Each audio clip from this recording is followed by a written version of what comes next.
Namaku Salsabila. Aku tidak pernah bermimpi besar.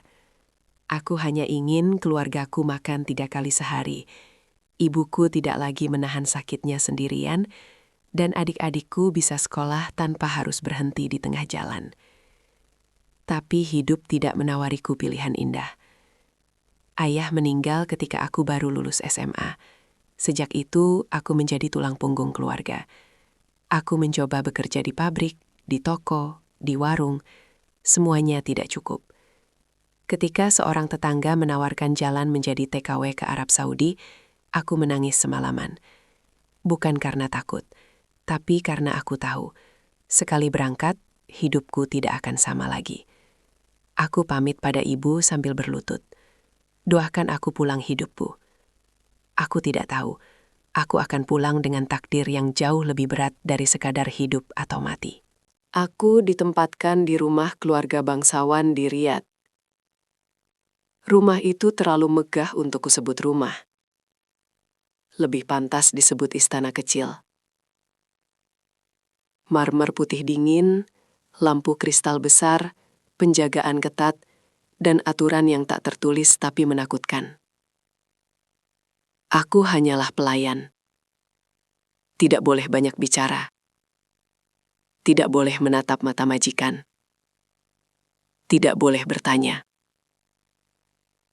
Hari-hariku diisi membersihkan ruangan, mencuci, dan membantu dapur. Sampai suatu sore, suasana rumah berubah. Para pelayan berbaris. Kepala rumah tangga berdiri tegak. Seseorang akan datang. Langkah sepatu itu terdengar berat dan beribawa. Dialah Pangeran Khalid. Aku menunduk dalam-dalam. Tapi entah kenapa aku bisa merasakan. Dia menatapku. Sejak hari itu, aku mulai merasa tidak nyaman. Pangeran Khalid sering berada di rumah. Terlalu sering. Dan setiap kali, aku merasa keberadaanku diperhatikan. Bukan tatapan kasar. Bukan juga penuh nafsu. Tapi terlalu lama untuk seorang pangeran melihat TKW sepertiku. Awalnya aku mencoba menghindar, tapi justru aku sering dipanggil. Salsabila? Namaku diucapkan dengan logat asing tapi jelas. Bantu aku di perpustakaan. Antarkan teh ke ruang tamu. Kau bisa menerjemahkan sedikit bahasa Inggris? Aku takut, tapi aku tidak bisa menolak. Dan dari percakapan-percakapan kecil itulah, aku tahu, dia kesepian. Suatu malam, aku menangis di dapur. Rindu rumah, lelah, dan merasa kecil. Dia datang tanpa suara. Kenapa kau menangis? Aku mencoba berbohong, tapi air mataku jatuh lebih deras. Untuk pertama kalinya dalam hidupku di Arab, ada seseorang yang mendengarkan ceritaku.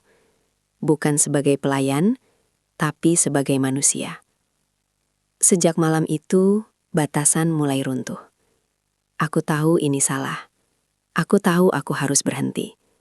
Tapi aku juga manusia yang lelah sendirian. Hubungan kami tidak pernah disebut pacaran, tidak juga disebut cinta, tapi kami terus bertemu. Dia lembut ketika hanya berdua, berbeda dari sosok dingin yang dikenal dunia. Aku tidak pernah merasa setenang ini, katanya. Aku percaya, dan itu kesalahanku. Ketika aku tahu aku hamil, kakiku lemas.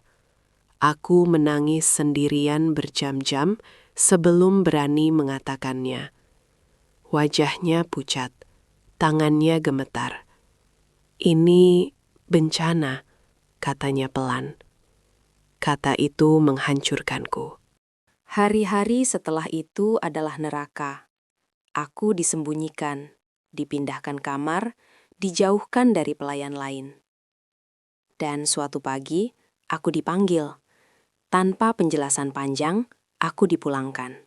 Tanpa pamit, tanpa pelukan, tanpa perpisahan. Indonesia tidak menyambutku hangat. Bisik-bisik. Tatapan. Pertanyaan. Aku menunduk setiap kali keluar rumah. Ibuku hanya memelukku dan berkata,